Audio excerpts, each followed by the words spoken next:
traverser le Rhin, on en déclare 500 000. Une bonne nouvelle, la ligne Maginot fonctionne. Elle arrête les tics. Elle arrête les tics.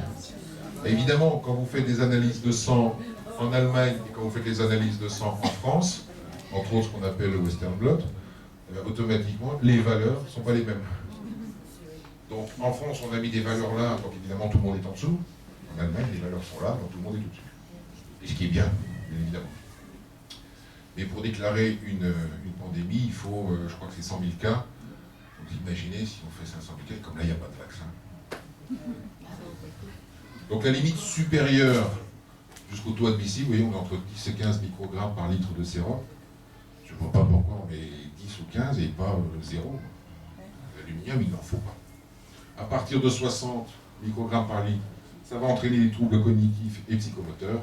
Et au-delà de 100 mg, des problèmes type encéphalopathie. Donc un enfant va avoir maintenant dans le nouveau calendrier vaccinal, va avoir sa première série de vaccins à 2 mois, à 4 mois, 11 mois. Alors on s'est dit, ouais super, il y a un grand temps entre le premier rappel et le deuxième rappel. Sauf qu'à 12 mois, vous avez l'aurore. Donc en fait, entre le deuxième rappel et l'aurore, il n'y a qu'un mois. D'accord ? Alors pour revenir aux aurores, par exemple, aurore, rougeole, oreillon, rubéole. D'accord ? Trouvez-moi un enfant qui, le même jour, fait la rougeole, les oreillons et la rubéole. On m'a dit, je parle. Comment voulez-vous que le corps puisse gérer ça ? Ne serait-ce que l'information vaccinale en tant que telle, hein, sans parler des adjuvants, etc. Donc voilà, 2 mois, 4 mois, 11 mois. Donc il est important que vous... Enfin, vous le savez, évidemment, je vous dis ça. Donc l'information Quinta qui est sans l'hépatite B. Et l'information EXA qui est avec l'hépatite B. Les médecins sont censés informer les parents pour savoir s'ils veulent que leur enfant, s'ils acceptent que l'enfant soit vacciné avec l'hépatite B. C'est le texte de loi qui le dit. Attention, c'est une directive ministérielle, ils sont censés le faire. Moi, chaque fois que je vois ça dans les carnets de santé, je ne me gêne pas, je dis aux parents, ah bah vous avez fait vacciner votre enfant contre l'hépatite B. 9 cas sur 10, les parents ont des yeux comme ça, quoi ? Mais je suis pas au courant. Mais moi je voulais pas, parce que dans ma famille, il y a des antécédents de problèmes neurologiques, ma tante, etc. Donc les parents sont... Oui, les parents ne sont pas prévenus. Voilà, alors là-dessus, vous pouvez rajouter aussi le fameux Protatec, celui anti-diarrhéique, d'accord, qui se prend de manière locale. Voilà, vous avez à peu près tout. Bon, vous le savez tous, hein, la seule vaccination obligatoire en France, obligatoire, c'est le DTP. Hein. Qui est toujours disponible si vous le commandez au laboratoire. Ah, il faut vous battre. Il faut vous battre, évidemment. Il faut le commander au laboratoire. Alors, vous ne l'avez pas sous la forme DTP, vous l'avez sous la forme DT d'un côté et P de l'autre. Et on vous le vendra par 6 ampoules. Donc, vous n'en avez besoin que de 3. Le premier appel, le deuxième appel, et puis les 3 autres, vous en faites cadeau à votre meilleure copine qui va avoir son bébé, et puis comme ça, qui pourra vacciner correctement. Le fameux kit vaccinal dont vous venez de parler, seul un médecin peut le commander. Oui, tout à fait. Quand je dis, ah oui, vous ne pouvez pas aller voir votre pharmacien et puis demander ça, il faut insister auprès de votre médecin pour qu'il vous fasse l'ordonnance dans ce sens-là, et il faut se battre un petit peu. Hein. Là, je suis d'accord. C'est lui qui doit le commander à Pasteur à Lyon. Oui, tout à fait. Voilà. Bon, l'informix exa, vous voyez, pour ceux qui n'ont pas lu le truc ou qui ne se souviennent pas, phosphate d'aluminium, 1450 microgrammes, soit 320 microgrammes d'aluminium. Vous vous souvenez du tableau de tout à l'heure? D'accord. L'oxyde d'aluminium, 500 microgrammes d'aluminium, donc on est déjà à 820 microgrammes. Des traces d'antibiotiques. Dans certains, on va retrouver aussi de l'antigel, de l'huile alimentaire, enfin des trucs, tout le monde ce qu'ils font. Phosphate d'aluminium dans le Prévenard, 500 microgrammes. Il faut savoir que le même jour, vous recevez donc l'information dont on vient de parler, plus le Prévenard. Hein. Donc là, vous allez exploser les seuils. Les effets indésirables, moi ce que je dis toujours aux parents, chaque fois que votre enfant est vacciné, vous voyez dans les jours qui suivent comment se comporte votre enfant. Souvent, c'est un changement de comportement. Un enfant qui va moins bien manger, qui va complètement changer ses cycles de sommeil. S'il fait de la fièvre, c'est pas plus mal. Moi, ça ne me dérange pas, au contraire. J'aime bien qu'il fasse de la fièvre parce qu'il est en train de lutter contre l'agression. D'accord? Il ne lutte pas contre le vaccin, il lutte contre l'agression des produits qu'on lui a injectés. Donc moi, à la limite, j'aime bien quand ils font de la fièvre. Ça ne veut pas dire quand ils ne font pas de fièvre, c'est catastrophique, hein, mais voilà. Donc des réactions allergiques, on va voir par la suite, des phénomènes de... Alors maintenant, la poliomyélite, la polio, théoriquement, n'existe plus, mais il reste la myélite. La chibé, qui est contre l'épiglottite, etc., donc des fièvres modérées dans les 72 heures, mais ça ne me dérange pas. Les céphalées, les asthénies. Alors, bon, évidemment, les céphalées, un bébé ne va pas vous dire qu'il a mal à la tête. Donc c'est facile de le faire à cet âge-là. Surtout que l'hépatite B se transmet de manière sexuelle. C'est sûr qu'un bébé a 2 mois. Ils sont précoces maintenant. Ils sont précoces.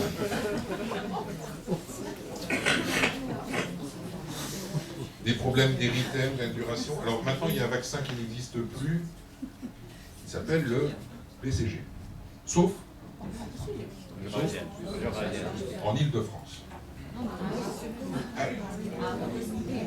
Sauf en Île-de-France. Tout le monde sait que l'Île-de-France est un gros foyer de tuberculose.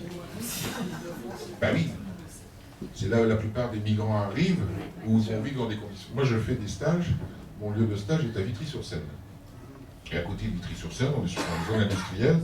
Il y a un petit hôtel Ibis, on dort là. Juste en face, c'est la voie ferrée du RER, je ne sais plus que la ligne D, je crois, comme ça. Et là, ils se sont installés. Donc, ils ont cassé un mur, et ils se sont installés, ils ont construit leur petite baraque en bois, etc., etc. Quand ils vont chercher de l'eau, ils vont à la pompe, ils ont la clé, ils vont à la pompe à les pompiers, là, les bornes à eau, ils remplissent leur jerrycan, et voilà, ils n'ont pas l'eau courante, ils n'ont pas machin. Donc, vous imaginez, dans les conditions d'hygiène, c'est sûr que là, vous avez potentiellement des chances de retrouver des foyers de tuberculose. On est bien d'accord. D'accord ? Donc, c'est sûr qu'il faut mieux garder ça. Mais vous avez aussi, parce que dans le Nord ça existe, les familles de parents multiethniques dont un des parents est d'origine nord-africaine. Parce qu'ils sont potentiellement capables d'aller, de retourner dans la famille, en Algérie, au Maroc, en Tunisie, où là, il y a des grands foyers de tuberculose, comme tout le monde sait. Donc il vaut mieux les protéger. D'accord ? Donc théoriquement, le BCG n'existe plus. Le BCG avait une chose extraordinaire, c'est qu'il faisait des réactions fabuleuses qu'on appelait des BCGites. Ces gros machins rouges, ces gros placards rouges, voilà. Donc, vu vos âges ici, On l'a eu. vous l'avez tous eu. Même plusieurs fois. Ben, je peux vous assurer que dans les formations que je fais, quand on parle de ça, les stagiaires qui sont quand même un petit peu plus jeunes que moi d'ailleurs, que nous, on retrouve ces mémoires de BCG. D'accord ? On retrouve ces mémoires de BCG. Donc il n'y a pas d'âge pour nettoyer par rapport à ça. Ne vous inquiétez pas. Vous pouvez encore, même à votre âge, être nettoyé par rapport à ça. En fonction de ce que le corps vous dira. Ça marche ? Bon, le tétanos, je vous fais pas je vous fais grâce de ça. Vous avez tous lu le livre de Françoise Jouette, hein, de toute façon. Mais ce qui est intéressant dans cette réflexion-là, c'est bien l'ineptie du principe des vaccins par rapport à ça. Il y a un truc qui est complètement... on se demande. Des fois, on se demande. Et on en arrive à l'homéopathie. L'homéopathie, c'est quoi? L'homéopathie a été inventée, entre guillemets, par Samuel Hahnemann et développée par son élève Kent, avec un peu, c'est pas le philosophe. La définition est la même depuis 1776. Donc l'homéopathie existe depuis 1776. Pas quelque chose de récent. Hein. C'est la loi naturelle et universelle de similitude. Ça, c'est l'homéopathie. Donc cette loi de similitude, ou loi d'analogie, elle dit quoi? Elle dit que toute substance susceptible, par expérience, de provoquer chez des sujets soi-disant sains une série de symptômes, est capable cliniquement, une fois diluée et dynamisée, de guérir ou d'améliorer un sujet malade présentant les mêmes symptômes. Pour les visuels, voilà ce que ça donne. Donc vous prenez une substance, je prends mon pointeur, vous prenez une substance, teinture mère, la toxique. Comment vous faites une teinture mère? Vous prenez un toxique, par exemple le vaccin hépatite B, vous le versez dans 99 gouttes de pur, vous le mélangez, vous laissez reposer. 24 heures après, sur le dessus, vous avez un dépôt, ce qu'on appelle la teinture mère. Vous prenez ce qu'on appelle des aiguilles d'Eppendorf, c'est un système bien spécifique qui vous permet de ne prendre qu'une goutte. Vous prenez une goutte de la teinture mère, d'accord? Vous le donnez à un sujet sain, d'accord? Et vous allez avoir des signes cliniques qui vont apparaître. Okay? Mauvais état général, mal de tête, transpiration, difficulté d'ouvrir les yeux, par exemple. Vous faites la dilution homéopathique, on verra après. Vous donnez à votre sujet que vous avez rendu malade, vous le guérissez. Et donc, quand vous avez un sujet malade qui va présenter ces signes-là, vous allez lui donner de la dilution correspondante et vous allez pouvoir le guérir. C'est tout le travail qu'a fait Hahnemann et principalement Kemp dans un ouvrage énorme qu'on appelle la matière médicale. Ils ont référencé tous les signes cliniques des différentes pathologies qui existaient. Et avec quel toxique c'était en relation.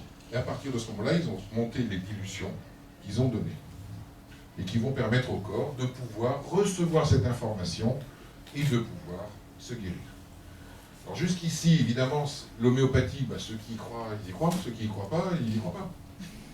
Évidemment. Et alors là, comment voulez-vous qu'un truc qui soit dilué dans l'homéopathie, bon, vous savez, quand on monte en dilution hahnemannienne, donc c'est un CH, 2 CH, etc. Au-delà de 9 CH, il n'y a plus de matière organique. De toute façon, des slabs au niveau des techniques d'examen. Heureusement, alors il y avait un homme extraordinaire qui s'appelait Jacques Benveniste, qui avait parlé de la mémoire de l'eau, qui s'est fait descendre jusqu'à ce qu'il se descende lui-même. Et là, dernièrement, on en a parlé hier. Montagnier, il est ce qu'il est, mais en même temps, ce qui est bien, c'est que, étant une référence à quelque niveau que ce soit, quand il vient reparler de ce travail-là, il est en train de réhabiliter, outre la mémoire de Benveniste, mais de permettre de pouvoir reconnaître la puissance et la réalité de l'homéopathie. Et quand j'ai fait ma formation avec Jean Marchandise, donc on a récupéré différentes dilutions, et il y avait un collègue qui était dans les Pyrénées, et qui, comme on n'avait pas tout, lui pouvait en Espagne récupérer des souches de toxiques, de bactéries, de je ne sais quoi, et après il fallait monter les dilutions. Donc pour monter les dilutions, c'est tout un travail, je vais vous expliquer après, qui est assez fastidieux. Donc il existe des machines. Chez Boiron, ils ne font pas ça à la main, c'est des machines qui font ça.